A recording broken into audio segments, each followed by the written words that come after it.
Hər vaxtınız xeyir, hörmətli Kök Səbəb izləyiciləri.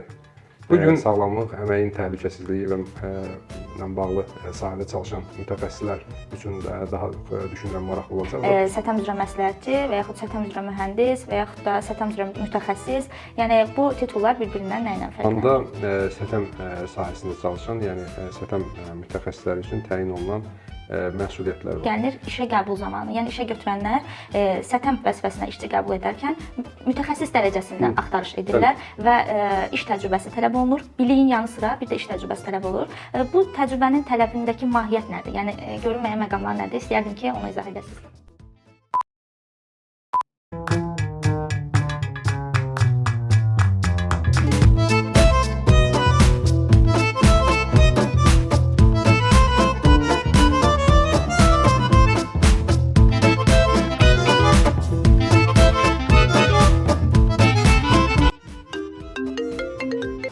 Talk now, Chief. I'm making a TV show.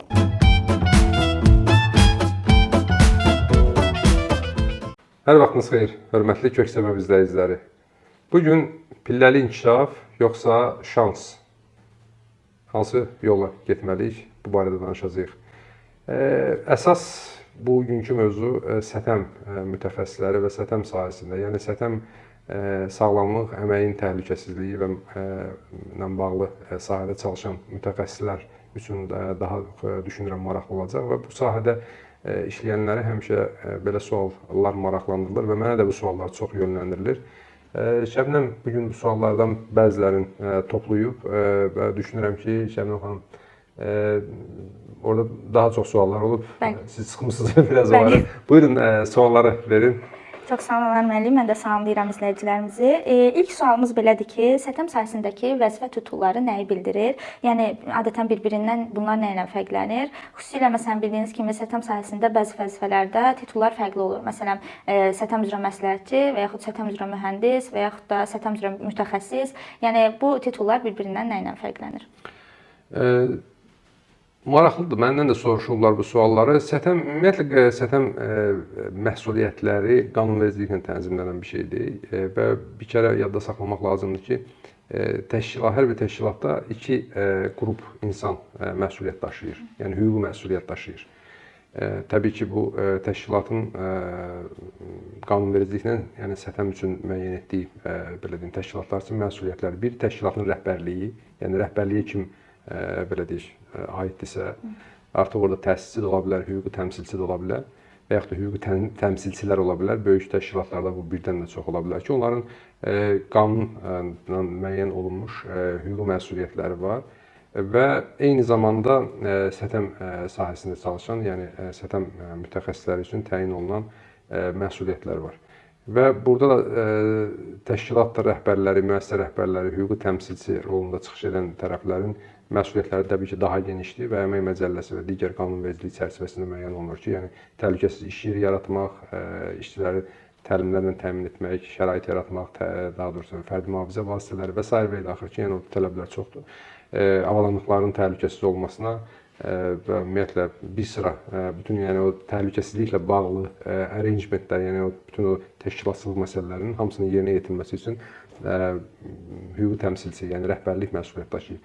Eyni zamanda da növbəti məsuliyyət daşıyan tərəf isə sətəm mütəxəssisləridir. Yəni hüquqi məsuliyyət qanunvericilikdə də müəyyən olunub. Bizim rolumuz, yəni sətəm mütəxəssisi kimi məsləhət verməkdir. Yəni bizim bu dolayısı yolla, yəni bu sualın cavabını bunu ona görə izah elədim ki, yəni biz hansı vəzifədə olmağımızdan asılı olmayaraq biz sətəm üzrə məsləhətçiyik, yəni müşavirik, məsləhətçiyik. Biz təlimat verməklə, bizim əsas öhdəliyimiz təlimat verməkdir. Və təlimat verməkdə qanunvericilikdə yəni deyir ki, əgər təlimatlandırılmayıbsa işçilərə işlə bağlı olan təhlükələr barəsində, onların yerinə yetirməli olduğu tədbirlər barəsində və s. və ilə axırı, yəni sətəm mütəxəssisi məsuliyyət daşıya bilər. Yəni bunu belə deyim, məsuliyyətə cəlb edilə bilər. Yəni bu qanun pozuntusu hala işarlanarsa. Deyək ki, məsələn, hansısa bir hadisə baş verib, müəyyən olur ki, sətəm rolunda çıxış edən adam lazımi tədbirləri, yəni məsləhətləri, təlimatları təmin etməyib, verməyib, məlumatlandırılmayıb. Yəni işçi işləyir, amma onun heç bir sətəm qaydalarından xəbəri yoxdur və yaxud da məlumatlanmayıb. Bunu daha da genişləndirmək olar ki, məsələn, burada təlimatlandırma əslində biraz təlim keçmək demək deyil. Təlimatlandırma sistemin yaradılmasıdır, sistemin qurulmasıdır, onun işləyə vəziyyətdə saxlanmasıdır, işçilərin məlumatlandırılmasıdır, işçilərin həmin sistem çərçivəsində işlənməsinə nəzarət olunmasıdır və s. və ilaxır. Yəni bunun anlayışı biraz altında daha genişdir. Və burada da bizim rolumuzun, yəni vəzifəmizin nədən ibarət olmağı, yəni bu artıq təşkilatların özünün müəyyən etdiyi bir rollardır.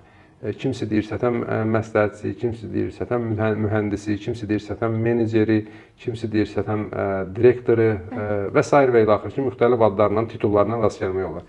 Yəni titulumuzun nədən asılı olmasından asılı olmayaraq bizim bir dənə rolumuz var ki, biz səthəmin keşiyində dayanmalıyıq və təlimat verməliyik. Yəni bizim rolumuz məsləhətçi roludur. Yalnız başqa bir məsələni də qeyd edeyim ki, burada iki səviyyədə rollar müəyyən oluna bilər. Biri tətbiq edici rollar var, bir də leadership rolları var. Məsələn, bu baxımdan, bəli, bəlkə hansısa beynəlxalq praktikada ayırmaq olur, var belə məsələlər. Çünki nəzərə alsaq ki, səthəm üzrə kvalifikasiyalarla da bu bölünür. Məsələn, səviyyə 3 səthəm mütəxəssisi implementer adlanır, yəni tətbiq edici adlanır. Və bu beynəlxalq qurumların da üzvlük proqramları çərçivəsində var, yəni beginner başlayan, yəni səthəm tələblərini anlaya bilən insan, sonra onları tətbiq edən insan, sonra onları lead, yəni o həmin sahədə, yəni liderlik edə bilən insan və axırıncı səviyyədə gəlir innovasiyalar yaradan. Yəni müəyyən bir təcrübəsi var, artıq bilikləri var, müəyyən bir yenilikləri sahəyə üzrə müəyyən yenilikləri təqdim edən insanlar, belə deyim ki, qrup mütəxəssislər. Bunlar ən üstün səviyyədir, amma ən çox bizim sahədə və yaxud da iş yerlərində rast gələn, bizim daha çox yayılan rol səviyyəsi tətbiq edicilərdir, yəni icraçılardır, icraçı səthəmlərdir. Lider səthəmlər adından da göründüyü kimi lider olduğuna görə, məsələn, onlar hər təşkilatda bir və yaxud da maksimum 2 nəfər ola bilər, yaxud da bir qrup ola bilər. Bu da təşkilatın ölçüsündən asılı olaraq dəyişir. Yəni, bu mütəxəssislərin rolu, onlar da məsləhətçidir əslində, amma onlar daha stratejik düşünməli və daha stratejik şəkildə fəaliyyət göstərməlidirlər. Nəinki sahədə gedib, məsələn, iş öncəsi təlimat keçmək və yaxud da risklərin müəyyən olunması və yaxud da hansısa belə deyil, günlük işlərdə yox, daha çox stratejik, ümumi təşkilatın missiyasına, vizyonuna uyğun, strategiyasına uyğun səthəm sisteminin qurulması və idarə olunması. Bu daha çox böyük təşkilatlarda daha çox lazım olur. Amma ümumilikdə götürəndə bəli, o titulların adından, səviyyəsindən, istəyir direktor olsun, istəyir advisor olsun, bizim işimiz nəticə etibarilə səthəm və insanları qorumaqla məhdudlaşır. Çox sağ olun, Anar müəllim. İlkin sualımıza verdiyiniz cavabdan artıq bizə belə aydın olur ki, yəni səthəm ümumiyyətlə müdaxilə etmək hüququna malik deyil. Yəni belə bir bəlkə də deyə bilərikmi, yəni qanuna əsasən. Səthəm yəni mütəxəssisindən gedir söhbət. 30 il hardasa bundan qabaq ilk intervyuda mənə verilən bir sualı yadıma saldı. Orada sual vermişlər ki, mənə bəs bir xarici mütəxəssis idi, intervyu götürən şəxs. Mən indiyə kimi xatırlayıram ki, bütün suallara cavab verdim. Axırda sual maraqlı gəldi ki, bəs birdən görsəz ki, biri təhlükəli işlə məşğul olur, onu necə dayandırarsınız? Təbii ki, adam hər şeyi düşünür. Yəni, fikirləşsən ki, sən onu dayandırmaqla məsuliyyətlisən və dayandırmaqsan da hər şey eləməlisən. Və mən bütün mümkün ola biləcək hər şeyi saydım. Təbii ki, cavabım doğru olmadı. Yəni, bundan doğru olmamağı da mən əslində daha çox, ondan da bir şeylər öyrəndim təbii ki. Bəli, amma cavab əslində bu idi ki, biz onu mən fiziki cəhətdən dayandıra bilmərəm. Yəni, səthəm mütəxəssisinin təşkilatın strukturunda müəyyən məsuliyyəti var. Səthəm mütəxəssisinin müəyyən, belə deyək də, səlahiyyətləri var. Bu o demək deyil ki, səthəmin səlahiyyətləri məhduddur və yaxud da səthəmin belə səlahiyyətlərinin olmaması onun hansısa bir problemə və yaxud da hadisənin qarşılanmağa müdaxilə etməsinə belə deyim, məsuliyyətini azaldır və yaxud da imkanlarını məhdudlaşdırır. Xeyr. Sadəcə qanunvericiliklə təşkilatların müəssisənin idarə olunmasında rəhbər şəxslər var. Yəni rəhbər şəxslərin cavabdehliyi və məsuliyyətləri var. Yəni biz hansısa bir təhlükəsizlik işi görürüksə, təbii ki, biz ona müdaxilə etməliyik. Amma əgər oradakı şəxs bizə qulaq asmırsa, o zaman biz ona məcburən heç nə eləyə bilmərik. Yəni bizim səlahiyyətimiz ona, yəni deyək ki, adam təhlükəli bir iş görürsə, hansısa bir elektriklə işləyən bir avadanlığı istifadə edir və təhlükəli işləyir. məsələn gedib mən də bu sualı vermişəm çox vaxt, amma görürsən ki, cəryandan ayırmağa qədər cavabları alıram ki, yəni tamamilə yanlışdır. Yəni bizim ixtiyarımız yoxdur, gedək işləyə-işləyə hansısa adamlıq cəryandan ayıraq ki, təhlükəli iş dayansın. Çünki o müdaxilənin özü bir əlavə bir təhlükə yarada bilər və başqa bir əks reaksiya yarada bilər. Ona görə belə halda hiyerarxiya olaraq, struktur olaraq, yəni həmin işdən səlahiyyətli şəxs, həmin işə, həmin komandaya səlahiyyətli şəxsə müraciət olunmalıdır və hiyerarxik olaraq növbəti mərhələlərə qaldırılmalıdır. Yəni əgər kritik, həddindən artıq kritik bir hal olarsa, artıq bu fövqəladə bir vəziyyətin gətirib çıxartmasıdır ki, yəni burada artıq daha belə deyim, kəskin və ciddi addımlar, amma heç bir halda bizim sətəm olaraq, mütəxəssis olaraq müdaxilə, fiziki və yaxud da hansısa bir konkret müdaxilə etməyə şərait. Biz əslində elə bir sistem qurmalıyıq ki, sistemin içində olan bütün rollar, yəni supervisorlar, menecerlər, sahə rəisləri, məsələn, o adamlar öz məsuliyyətləri haqqında təlimatları olsun. Onlar başa düşməlidir ki, onların sahəsində işləyən adamların adamlara və aparılan işlərə görə onların hüquqi məsuliyyətləri var. Yəni oradakı hadisə, oradakı hər hansısa bir sətəm pozuntusu sətəm məsuliyyətinin günahı və yaxud da ki, səhvi və yaxud da ki, təkcə məsuliyyəti deyil. Bu hamının məsuliyyəti və xüsusən də rəhbərliyin məsuliyyətidir. Ona görə də bu belə hallar düzgün şəkildə qaldırılmalıdır və düzgün belə deyil, aidiyyatı adamlar məsuliyyətlərini yerinə yetirməlidir. İş mühitində təhlükələrdən danışmışkən, sətəm özü bildiyimiz kimi, yəni həmişə biz deyirik ki, bir sahəyə aid deyil, müxtəlif sahələrə aiddir. Yəni şirkətlərin fəaliyyət sahələrinə görə sətəm necə təzahür edir? Yəni hansı sahələrdə hansı risklər ola bilər? Burada fərqli yanaşmalar var. Bu əslində sualın yaranma səbəbi təxmin edirəm ki, təlimlərdə də çox çıxır bu suallar. Məsələn, fərqli sahələrdə işləyən, fərqli sənaye sahələrində fəaliyyət göstərən sətəm mütəxəssislərinin bir sahədən digər sahəyə keçid etmələri məsələsi var. Ümumiyyətlə belə deyim, bu sətəm ümumiyyətlə bəzi funksiyalar, bəzi belə deyək də rollar var ki, bəzi sahələr var ki, onların işləri məhdud deyil də, yəni bir müəyyən konkret biliyə, müəyyən konkret bir sahəyə məhdudlaşmır.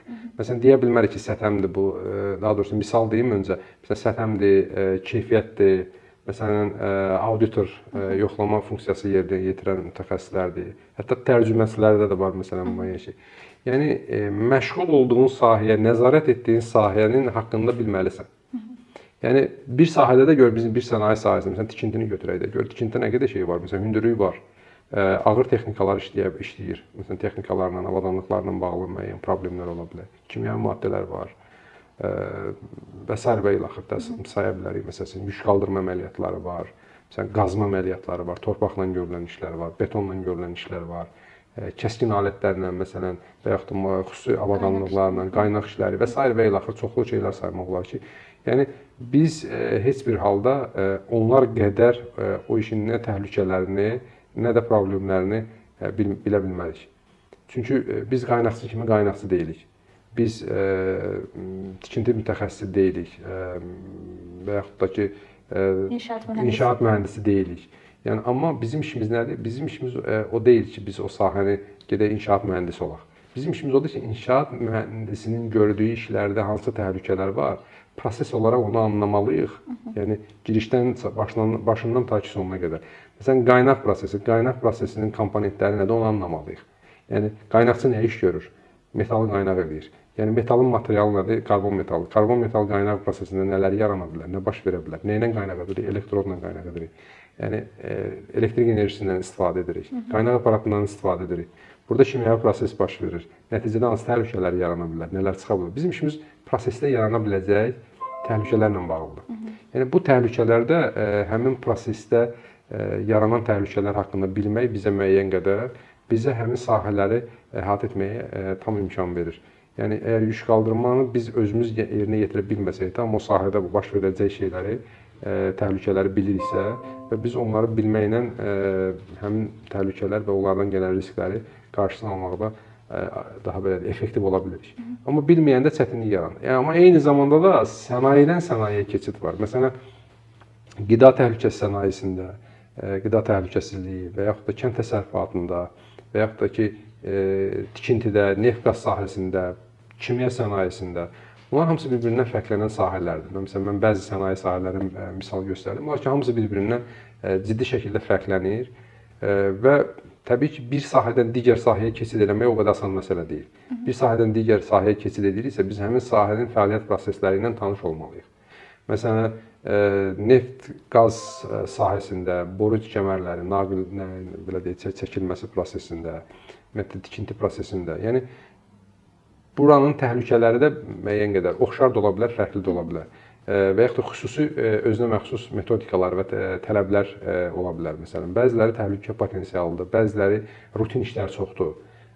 Məsələn, bəzilərində xüsusi şəraitdə işlər yerinə yetirilir. Məsələn, proses təhlükəsizliyi öz-özündə ayrıca bir belə deyək, ayrıca bir sətəm dünyasıdır. Yəni proses, kimya, oradakı prosesin yerinə yetirmə ardıcılığı. Yəni proses deyəndə bir dənə də diqqət bir şey vurğulamaq istəyirəm ki, bir var proses kimya mühəndisliyinə də deyilir. Proses təhlükəsizliyi deyəndə bizim əsas demək istədiyimiz kimya mühəndisliyidir. Yəni kimya zavodlarında baş verəcək məsələ. Bir də ümumi proses yəni fəaliyyət deməkdir. Nəticə etibarilə elə oxşarlıq var, amma proses təhlükəsizlik deyəndə bu artıq kimyadan gedir söhbət. Yəni bunlar bir-birinə münasibətdə fərqli sahələrdir və bu sahələr özləri hamısı bir-biri ilə belə deyək, fərqlənir və bir-birindən də özünə məxsus tələbləri ola bilər. Yəni ona görə məsələn bəzi ölkələrdə sətəm mütəxəssisləri kateqori sinifləndirilir ona görə bu səbəbdən və hansı sahənin sətəm mütəxəssisidir. Məsələn fikir verirsinizsə, həkimlərdə bu daha çox gözə çarpır. Məsələn, diş həkiminə gedib desən ki, mənim bövrəyim ağrıyır, o həyatda baxmayacaq ki, sənin bövrəyin ağrıyır. Yəni bu əslində yaxşı bir şeydir. Çünki diş həkiminin özünün də bövrəyi ağrıyanda başqa bir bövrək həkiminə gedir. Yəni özü diş məsələsini həll eləmək istəmir. Yəni ciyər, qaraciyərim ağrıyır. Məsələn getmişəm qulaq burun doktoru həkimlə. Qulaq burun həkimi ciyər haqqında və ya da ciyər həkiminin qulaq burun haqqında nə qədər tibb deyil və ya da adam sual verə bilər. Nətər həkim deyirsən sən? Tamam, amma həkimdir, amma yəni insan da bir kompleks bir orqandır. Yəni burun, boğaz, göz hamısı ayrı-ayrı şeylərdir. Diş ayrı həkimdir, bövrək ayrı həkimdir, daxili orqanlar ayrı həkimdir. Ümumi əzələ dayaq sistemi tamam başqa şeydir. Bir həkimə gedib bütün işləri həll eləyə bilmir. Olur bəzən hər şeyşünas bəzi həkimlər var, hər şeyi həll eləməyə çalışırlar. Yəni sətəm də bir növ belə deyək də bizim həmin həkim misalıdır demək olar ki, yəni biz bütün sahələri, bütün orqanları həll eləyə bilmərik. Yəni bu mümkün deyil. Yəni bilikli olmaq ayrı, istiqamət üzrə mütəxəssisləşmək ayrı. Yəni bir də bu məsələyə rast gəlinir işə qəbul zamanı. Yəni işə götürənlər sətəm vəzifəsinə işçi qəbul edərkən mütəxəssis dərəcəsində axtarış edirlər və iş təcrübəsi tələb olunur. Biliyin yanı sıra bir də iş təcrübəsi tələb olur. Bu təcrübənin tələbindəki mahiyyət nədir? Yəni görünməyən məqamlar nədir? İstəyərdim ki, onu izah edəsiniz. Bu sual əslində çox geniş cavab tələb edir. Yəni müxtəlif tərəflərdən baxmaq olar da. Mən qısa ümumi baxış edeyim və daha çox fokuslanmaq istəyirəm ki, bu sətəm mütəxəssisləri üçün düşünürəm məzunlar üçün daha effektiv olacaq bir cavabı vermək istəyirəm. Yəni təşkilatların özünün belə deyək də, hər bir təşkilatın özünün müəyyən bir prizması var, özünün baxış bucağı var ki, hamı rahatçılıq istəyir, hamı hazır istəyir olsun, işi mütəxəssisi rahat tapsın, hazır olsun. Bəzi təşkilatlar məsələn tələbləri düzgün müəyyən edə bilmirlər. Məsələn görürsən ki, yazır 5 il iş təcrübəsi, 10 il iş təcrübəsi və filan sertifikatlar olsun. Nə o sertifikatın mahiyyətini bilmirlər və yaxud da ki, nə o 5 ildə, 10 ildə hansı təcrübəni yığmış olmalıdır, hissiyatı yoxdur. Ümumiyyətlə iş tələbləri, yəni job requirementlər dediyimiz tələblər internetdən götürən tələblərdir. Adamlar məsələn konkret proses analizi etməyiblər. Ümumiyyətlə onlara nə cür bir sətəm mütəxəssisinin lazım olduğunu təsəvvür də yoxdur. Və ona görə götürüb belə tələblərə, yəni ki, məsələn qoyulur və təbii ki, bu da öz-özlüyündə iş bazarında məsələn ciddi belə deyim maneələr yaradır. Amma real olanlar da var. Məsələn doğrudan bəzi təşkilatlar görsən ki, həqiqətən o minimum tələb olmalıdır. Yəni o tələb olmasa, yəni sıfırdan sətəm mütəxəssisini götürüb ora qoyub o işi əlavə məsələn deyək ki, risklər yarada bilməzlər. Yəni doğrudan analiz olunub və həqiqi tələblər də ola bilər.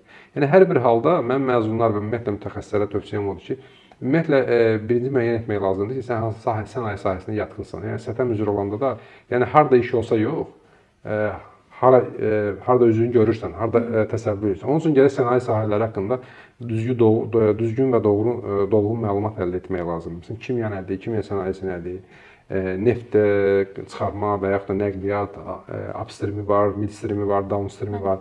Yəni bunlar nəyi izah edir? Yəni mən harda görürəm özümü, harda tikintidə nə baş verir?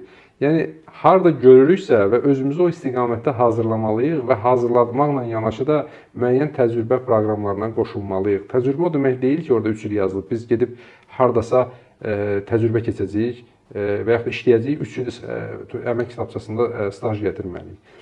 Hansısa bir təşkilatda 3 ay, 6 ay, 1 il təcrübə keçmək özü belə və yaxud da həmin təşkilatda rəhbərliyi tərəfindən və yaxud da oranın mütəxəssisləri tərəfindən verilən tövsiyə özü də təcrübə hesab oluna bilər və yaxud da çox formanda olunur. Ümumiyyətlə, biz özümüzü göstərmək üçün şərait yaratmalıyıq. Biz bəzən biraz belə egoist yanaşmalar görürəm mən.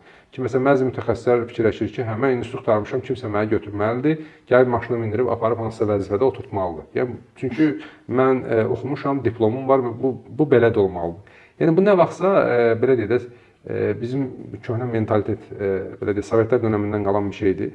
Təyinat deyilən bir şey var idi. Yəni, bu arada bizim başqa proqramlarımızda danışmışıq əslində, geniş-geniş söhbət eləmişik. Yəni, artıq o devir deyil, artıq biz özümüzü əmək bazarına təqdim etməliyik. Yəni, əmək bazarına təqdim etmək də biraz belə deyək, qaydasız döyüşə bənzəyir hardasa. Yəni, biz müəyyən təşkilatlara müraciət etməliyik, müəyyən staj proqramlarına. Yəni, biz institutu bitirmişik, əla fərqlənməklə filan, məsələn, mən filan kursları keçmişəm, bu saat məni çağırıb işə götürməlidirlər və götürmədiklərinə görə də özümü, belə deyək, çox böyük, dərin bir, necə deyim, depressiya salmışam ki, iş yoxdur, məni götürmürlər, təcrübə tələb edirlər. Əslində, bu həll edilə bir məsələdir. Yəni, bunun üçün müəyyən təcrübə proqramlarına qoşulmaq lazımdır. Yəni, hətta ödənişsiz olsa belə də, düşünün ki, 1 il artıq oxumusunuz. Yəni, heç nə dünyanın axırı deyil. Yəni, öyrəndiyinizi tətbiq etmək lazımdır. Təşkilat sizdən gözlədiyi odur ki, bilmək yox, bildiyinizi edə bilirsinizmi, yerinə yetirə bilirsinizmi? Artıq o dövrlər keçib. Məsələn, 90-larda əgər kimsə ingilis dilini bilirdisə, soruşurdular, do you speak English? Yes, I do. Və işə götürmək üçün böyük uğur idi. Çünki ingilis dilini bilən adamlar yox idi. Artıq bu gün o dövr keçib. Bu gün ingilis dilini də bilməlisən, işi də bilməlisən. Bu dövr çoxdan keçib. Və STM sahəsində də yəni artıq müəyyən qədər ingilis dilini bilirəm, müəyyən qaydaları bilirəm. Artıq bunlar keçərli sayılmır. Artıq çünki mütəxəssislər çoxalıb, rəqabət də çoxalıb və bu gün əmək bazarı bilən yox, bilib tətbiq etməyi bilən, bacaran mütəxəssisləri istəyir. Çox sağ olun, Ənvər müəllim. Sonuncu sualımız, STM mütəxəssis kursları həqiqətən də STM mütəxəssisləri yetişdirirmi? Yəni, bu sualımızı az öncə öyrənmə istiqamətlərindən, daha sonra onu praktik tətbiq etmələrdən danışdıq. Praktik tətbiq etməni öyrənmək üçün yeni məzunlar və yaxud bu sahə ilə maraqlanan şəxslər və yaxud başqa sahədən bu sahəyə yönələn şəxslər nə etməlidirlər? Yəni, hardan başlamalıdırlar və necə öyrənməlidirlər?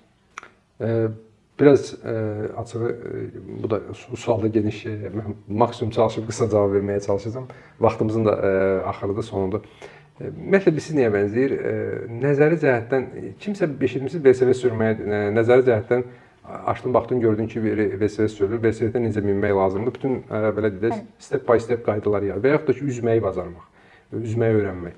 Məsələn, kitabdan oxuyub üzməyi bilən, suya girmədən, üzmədən bilən adamlar nə dərəcədə üzgücü hesab oluna bilər və yaxud da ki, VSV sürməyə bacaran.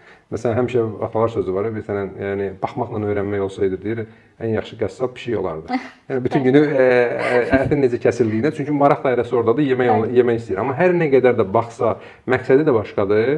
Məqsədi o işi, fokuslandığı istiqamət sadəcə yeməkdir. Onun fokuslandığı istiqamət o işi görməyi bacarmaq deyil.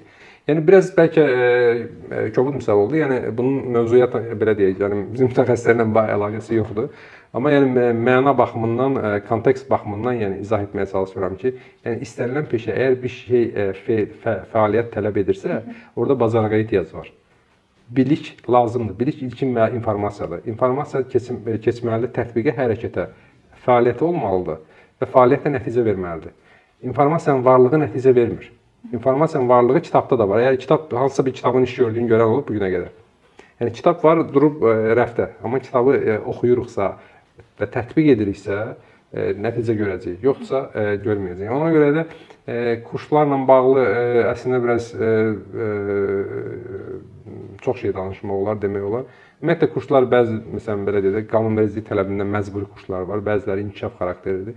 Amma müəyyən konkret xırda, məsələn, konkret sahələri öyrənmək üçün, məsələn, kurslar hardasa kömək ola bilər, yardımcı ola bilər. Amma kompleks şəkildə sahəni öyrənmək üçün, məsələn, kurslar, dediyim kimi də, müəyyən fraqmentik olaraq hardasa, məsələn, deyək, riskin qiymətləndirməsini gedib hansısa kursda öyrənmək. Amma yenə də öyrənim, əgər onun davamı gəlmirsə, tətbiq olunmursa, bilik bazarlığa çevrilmirsə, yəni birazdan sonra yəni risk assessmentdən heç nə qalmır orada təbii ki.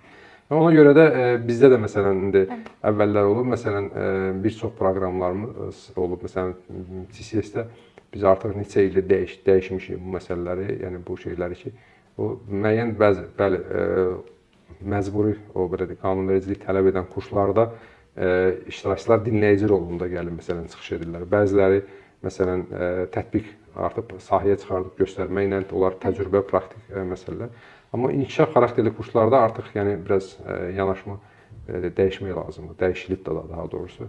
Yəni ona görə mən elə məsələn neçə ildir də bu sahədə araşdırmalar aparmışam. Yəni STM sahəsində məsələn bu barədə indi hal-hazırda üzərində işlədiyim ikinci kitab var da. Yəni ki, bir universitet tələbələri üçün nəzərdə tutulan STM səviyyə 1 var idi.